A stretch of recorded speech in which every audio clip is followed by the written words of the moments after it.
nearly it impacts nearly 20 to 30% on direct tyre.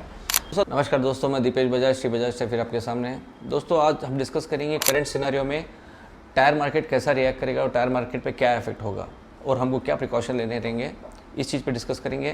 Crude price से tyre पे क्या effect आएगा, तीसरा है डॉलर से क्या इफेक्ट आएगा, और OEM इस सिचुएशन में OEM में जो टायर जाते हैं उनका क्या ये रहेगा, इम्पैक्ट रहेगा, और रिप्लेसमेंट जो अपना रिटेल सेल है उस पर इस दौरान क्या क्या इफेक्ट आएगा 2 व्हीलर 3 व्हीलर और कार में, इस पर हम डिस्कस करेंगे। दूसरा जो क्रूड बढ़ रहा है, जो स्पीड से क्रूड बढ़ रहा है, उसका इफेक्ट जो है सिंथेटिक रबर पे डायरेक्टली गिर रहा है, तो वो 20 से 25% ऑलरेडी बढ़ चुका है। और दूसरा है डॉलर, पैरेलली डॉलर भी 83 से 93 की तरफ चले गया है, वो भी 10% इम्पैक्ट कर रहा है। तो nearly it impacts near 20 to 30% on direct tyre. दोस्तों अब OEM में क्या हो रहा है, OEM में 16 लाख टायर हर महीने की रिक्वायरमेंट, अप्रॉक्सीमेट की बात कर रहा हूँ, 16 लाख टायर की रिक्वायरमेंट आती है। जैसे 40 लाख टायर गाड़ी बिकती है हर महीने, 16 लाख।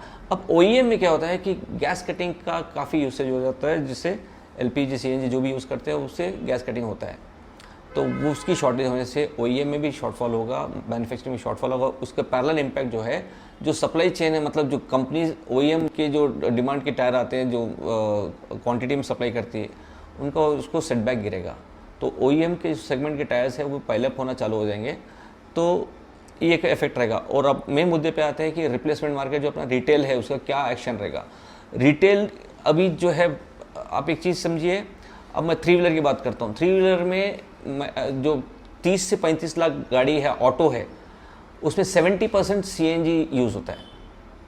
70% बहुत बड़ा नंबर है। आज लोग लाइन में खड़े हैं तो मतलब उनकी गाड़ी चलने में थोड़ी तकलीफ होगी, थोड़ा स्लो डाउन होगा।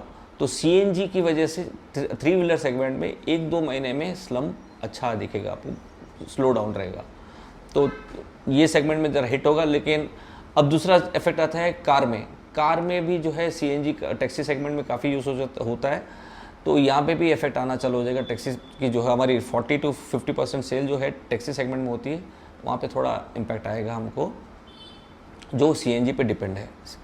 और दोस्तों इसमें सबसे फास्ट ग्रो होने का चांसेस है 2 व्हीलर का।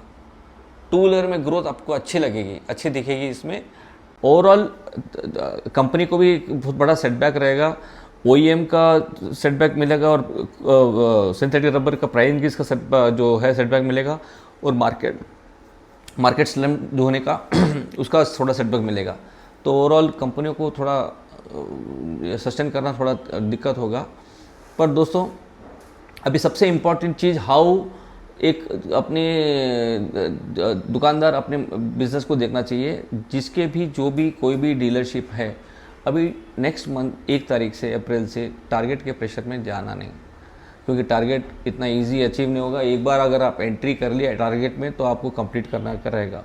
आपको बहुत अपॉर्चुनिटी मिलेगा, हर साइज़ में अपॉर्चुनिटी मिलेगी, चाहे कोई भी ब्रांड का लेंगे, हर साइज़ में अपॉर्चुनिटी मिलेगी। आप ये 2 महीने पैसे कमाने में बहुत फोकस रखना, क्योंकि आपका पैसा इतना वॉल्यूम नहीं आएगा। जब वॉल्यूम नहीं आता है तो प्रॉफिट बहुत कम हो जाता है।